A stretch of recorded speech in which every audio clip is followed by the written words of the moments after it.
नमस्कार दोस्तों, सावन का महीना चल रहा है और तीज का त्योहार बिल्कुल नजदीक है।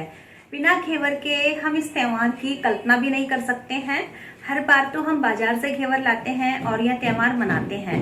इस बार मैं आपको घर में ही घेवर बनाना सिखाऊंगी। यकीन मानिए, घर में बने हुए घेवर बहुत ही लाजवाब होते हैं। तो चलिए आज हम बनाते हैं रबड़ी घेवर। घेवर बनाने के लिए सबसे पहले आप ये सामान एक जगह इकट्ठा कर ले। ये 10-15 आइस क्यूब है, 1 कप ठंडा दूध है, 1 कप मैदा है, आधा कप देशी घी है और 1 चम्मच बेसन है। इन सभी सामग्री की सहायता से हम घेवर के लिए बैटर तैयार करेंगे।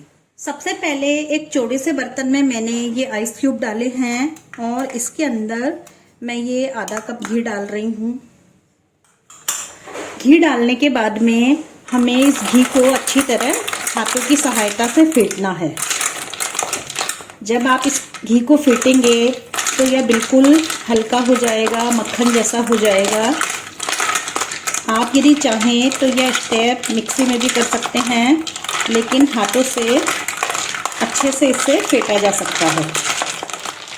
ये देखिए 5 मिनट में ये घी बिल्कुल मक्खन जैसा हो चुका है। अब हम ये जो आइस क्यूब है इन्हें किसी चौड़े बर्तन में निकाल लेंगे।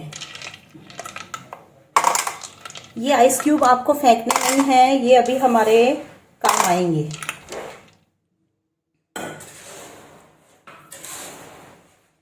मैदा डालने के बाद में हम इसमें दूध की सहायता से इसे फेंटेंगे। पहले आप आधा कप दूध डालिए और इसे हाथों की सहायता से अच्छी तरह फेंटिए।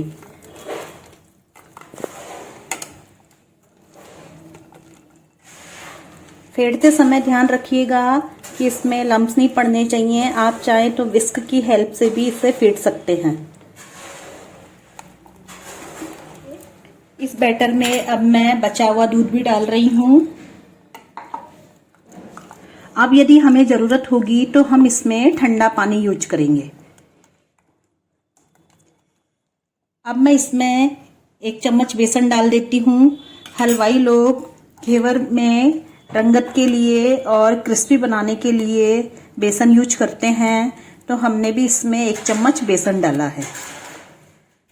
ये लीजिए 10 मिनट में ये हमारा बैटर तैयार हो चुका है। इस बैटर की कंसिस्टेंसी कुछ इस तरीके की होनी चाहिए, ना तो ये ज़्यादा पतला हो ना ही ज़्यादा गाढ़ा हो। ये देखिए इस तरह से ये नीचे गिरना चाहिए। ये जो आइस क्यूब हमने जिस बर्तन में डाले थे, इस बर्तन में मैं 1 गिलास पानी डालकर इस बैटर को इस बर्फ वाले पानी के ऊपर रख दूंगी।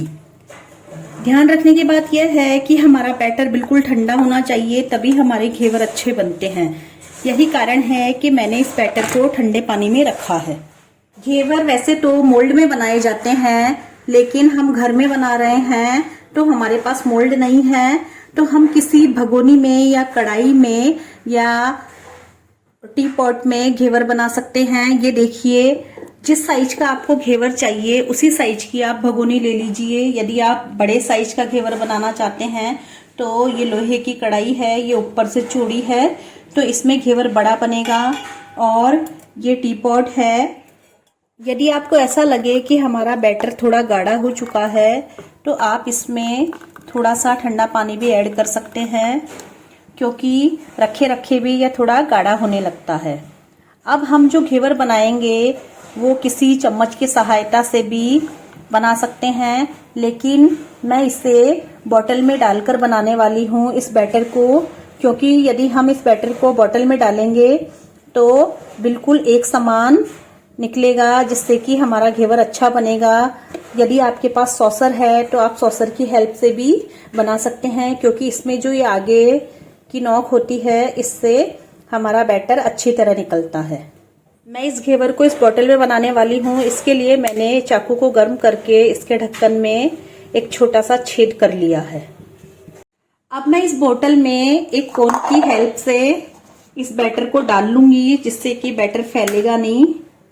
कोन मैंने इसलिए ली है जिससे कि बैटर बोतल के बाहर नहीं गिरे। इससे हमारा काम बिल्कुल सफाई से होगा।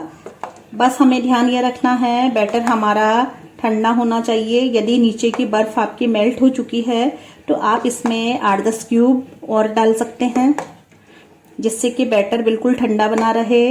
और यदि आप चाहें तो इस बैटर को फ्रिज में भी रख सकते हैं जब तक हमारा एक घेवर तैयार होगा, फिर हम इसे निकाल लेंगे। इस बॉटल को मैंने फुल भर लिया है। मुझे छोटे साइज के घेवर ज़्यादा पसंद है, इसलिए मैंने ये छोटी भगोनी ली है। इस भगोनी में मैं आधी भगोनी देसी घी डालूंगी, क्योंकि देसी घी में बने हुए घी लाजवाब बनते हैं। यदि आप चाहें तो वनस्पति घी या रिफाइंड तेल भी यूज कर सकते हैं, आपको केवल सरसों का तेल यूज नहीं करना है। अब मैं घी डालकर गर्म होने के लिए रख देती हूँ। तेज गर्म हो चुका है। अब इस बॉटल में जो हमने बैटर भरा है, इस बैटर को हम थोड़ा ऊंचे से इसके अंदर डालेंगे। जैसे ही आप इसमें बैटर डालते हैं, घी ऊपर आ जाता है, तो जैसे ही घी नीचे जाए वैसे आप इसमें दोबारा बैटर डालेंगे।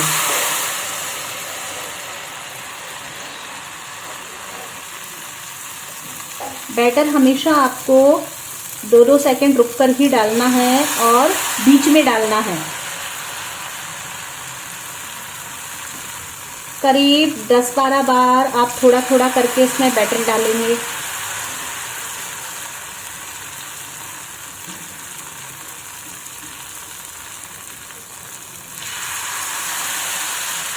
गैस की फ्लेम आपको फुल रखनी है।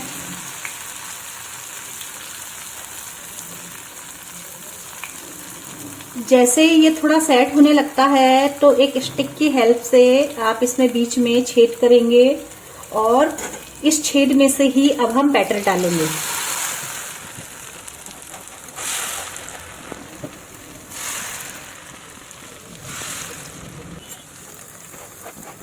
आप देख रहे हैं यह थोड़ा थोड़ा लाल होने लगा है। जैसे ये थोड़ा लाल होने लगे तो आप एक चाकू की सहायता से इसे नीचे की तरफ डिप कीजिए, जिससे कि इसकी सिकाई अच्छी तरह हो जाए।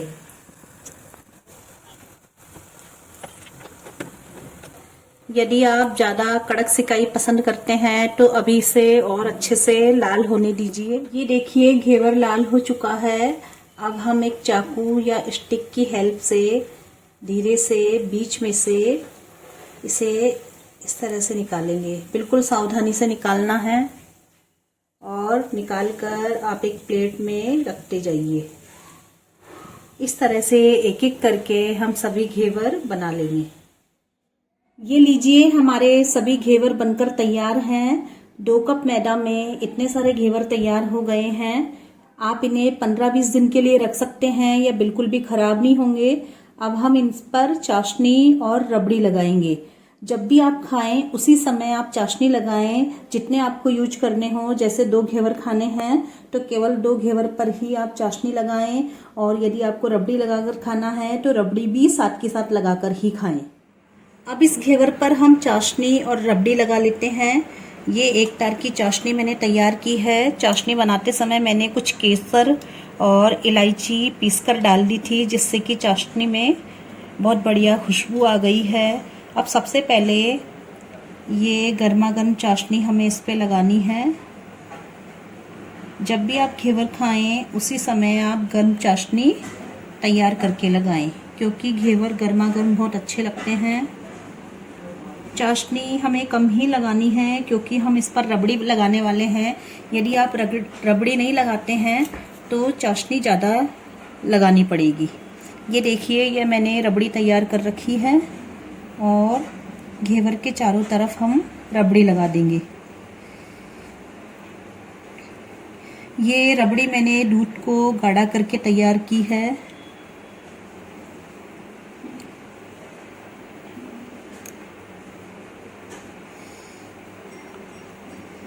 ये देखिए, इस तरह से चारों तरफ आपको ये रबड़ी फैलानी है।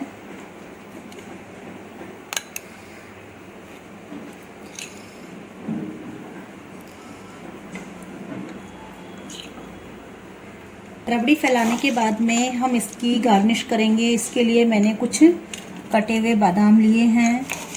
बादाम पिस्ता से आप इसकी गार्निश कर सकते हैं। ये लीजिए, हमारा रबड़ी वाला घेवर खाने के लिए तैयार है।